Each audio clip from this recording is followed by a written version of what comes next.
মামনি তৃতীয় শ্রেণীর শিক্ষার্থী, তার ওরা ব্যাগ ওরা বই এখান থেকে স্বজনরা খুঁজে বের করেছেন।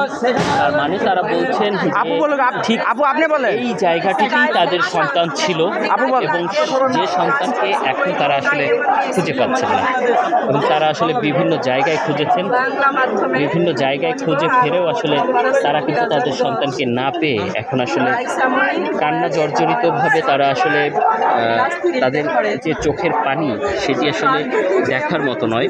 তাদের দাবি হচ্ছে তাদের সন্তানকে তারা ফেরত চান, নিহত হলে সেই লাশটি তারা অন্তত ফেরত চাচ্ছেন।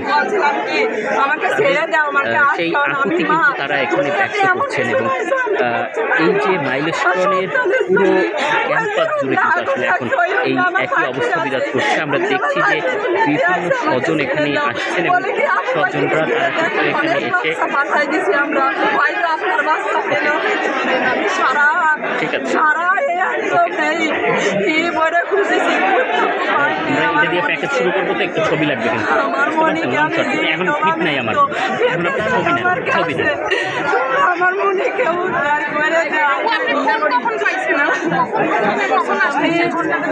আমার মেয়ে বড় মেয়ে ক্লাস 8-এ পড়ে, তো আমি ফোন পাইনি কারোরই। আমার বড় মেয়ে ক্লাস 8-এ পড়ে। এই পাশে আমার বড় মেয়ে যখন বাসা আমি বলছি আর আমাকে জড়াই ধরে কান্না করে বলছো, আম্মু আয়সা মনিদের হয় কোনা না ব্লাস্ট হয়েছে, আমাদের ছবি নিয়ে গেছে, আমি চলে আসছি। আমার মনির আমি তুমি আর আব্বু এক্ষুনি যাও, আর সেই মুহূর্তে আমি আসছি। তখন একটু বইটা আর ব্যাগটা একটু ধরেন তো উপরে, মিনিমাম মানে টাইম তখন আমরা দেখি নাই,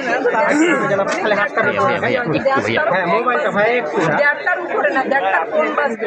আমি যখন আসছি এখানে, আমার হাজব্যান্ড যখন আসছে, কোনো অ্যাম্বুলেন্স দেখিনি, শুধু একটা ফায়ার সার্ভিসের গাড়ি এখানে ছিল। তখন কোনো অ্যাম্বুলেন্স আসছিল না। যখন আমি বুঝতে ক্লান্ত হয়ে আমার হাজব্যান্ড হসপিটালে যায়, আর আমি বুঝতে সারা ক্যাম্পাস ক্লান্ত হয়ে পড়েছি, আমার কাছে কেউ দুর্বল হয়ে পড়ার পরে তখন আমাকে একজন বের করে দিয়েছে, যা আপনি চলে যান। তখন আমি বুঝছি আমার মনে গলায় আর নেই, আমার মনির এরা বের করতেছে না কেন, আমার মনির ওরা বের করে, কিন্তু কেউ আমার মনির সন্ধান দিতে পারেনি এখনো। আমার মনে কোথায় আছে তোমরা সবাই মিলে খুঁজে বের করে দাও। আমার ঘটনা আছে।